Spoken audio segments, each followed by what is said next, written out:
Estamos de volta, agora no Cantinho da Beleza. Nós estamos recebendo a Valéria Oliva Carboni. Ela é médica especialista em ultrassonografia geral. Tudo bem, querida? Seja bem-vinda ao nosso programa, viu? Tudo bem, obrigada. A Valéria é formada pela Faculdade de Ciências Médicas de Santos, é proprietária da clínica Valéria Carboni Diagnósticos, que realiza exames por imagem com tratamento e acompanhamento personalizados. Então vamos falar um pouquinho do papel do ultrassom no pré-natal, nesse segmento, de quanto em quanto tempo, quando, como? Na verdade, o ultrassom, está funcionando? Tá certo. Ele é importante porque ele fornece o subsídio valioso para o obstetra fazer o ajuste que ele precisa durante o pré-natal. Um pré-natal sem fazer esse ajuste é complicado e o ultrassom ele fornece isso.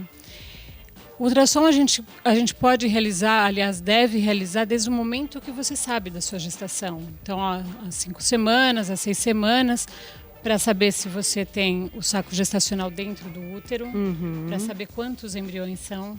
Também. Para saber se ele está fora do útero, se é uma gravidez viável ou não. E a partir daí, então, a gente entra num esquema daquela gestante em particular.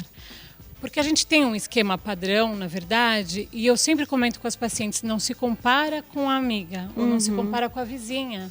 Porque às vezes o que ela precisa não é o que você precisa. Sem dúvida. Né?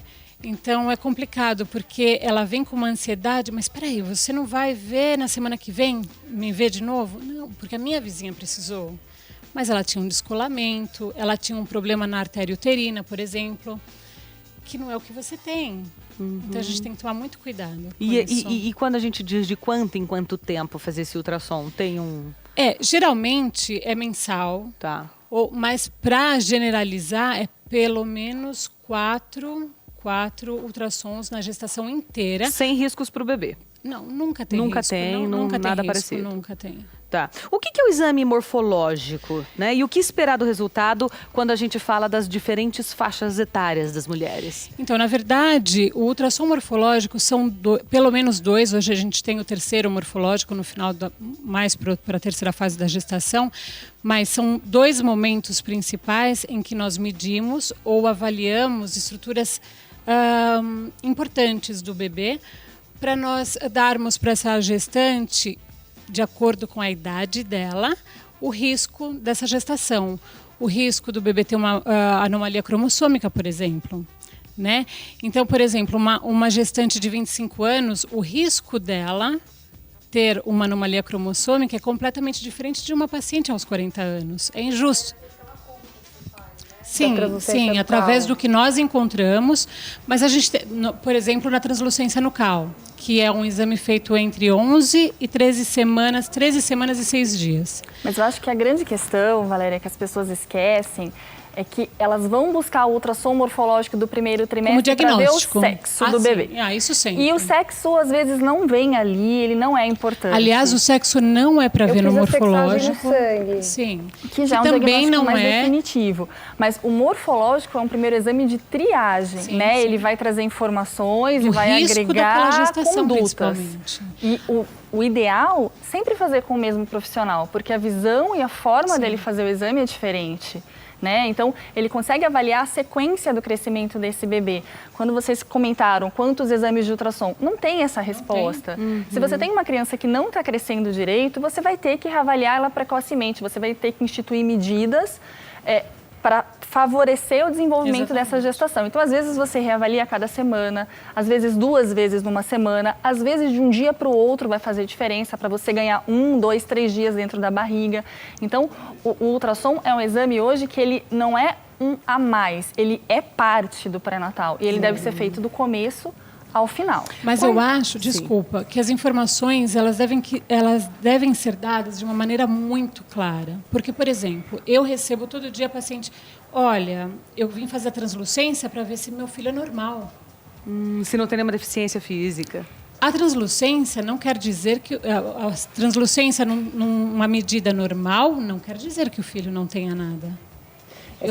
Às vezes você tem muita surpresa na hora do parto. Mas a gente já consegue saber se o filho vem com alguma deficiência ou não. Com os exames modernos de hoje. Não todas. Não todas. Não todas. Por isso que esse acompanhamento é importante. Para mim, é mais importante acompanhar a evolução do que medida. Porque existe bebê, vamos supor, com síndrome de Down. Eu falo em síndrome de Down porque é a síndrome que mais conhecida. Mas são muitas, são quantas? São, enfim, são muitas síndromes. Mas no caso da síndrome de Down, que é a mais conhecida, a translucência com certeza vai estar alterada? Não. Não necessariamente, porque senão seria fácil. Né? Ou uma translucência alterada, o bebê tem Down? Não necessariamente. Às vezes ele tem uma alteração cardíaca que vai se desenhar. Então tem que tomar muito cuidado com isso. Qual que é? Vocês no camarim estavam citando, e ela comentou rapidamente agora, esse número, né? Mulheres com 25, qual é a chance desse neném ter alguma... 1 para 2.500. Com 25? Isso. Um neném para 2.500. Isso. Em 2.500 pessoas, 1 é sindrômico. Aos 35, esse número vai... Exatamente. Aos 40 é 1 para 50. 1 para 50. Exatamente. É grande, né? E aí, dependendo do que nós encontramos no ultrassom, esse risco aumenta ou reduz significativamente. Ele zera? Nunca. Ele não zera. Então meu bebê é normal? Você está me dizendo que meu bebê é normal? Não, eu estou dizendo que hoje eu não encontrei nada que me possa dizer que ele tem alguma coisa. Você entende? Porque é a grande preocupação da mãe, né? Claro, claro. Mas é só a evolução que faz com que a gente chegue muito perto do 100% de certeza de que o bebê não tem nada. Mas chega no 100%? Não, não chega no 100%. E, doutor, e depois dos 40? O que acontece com esse número?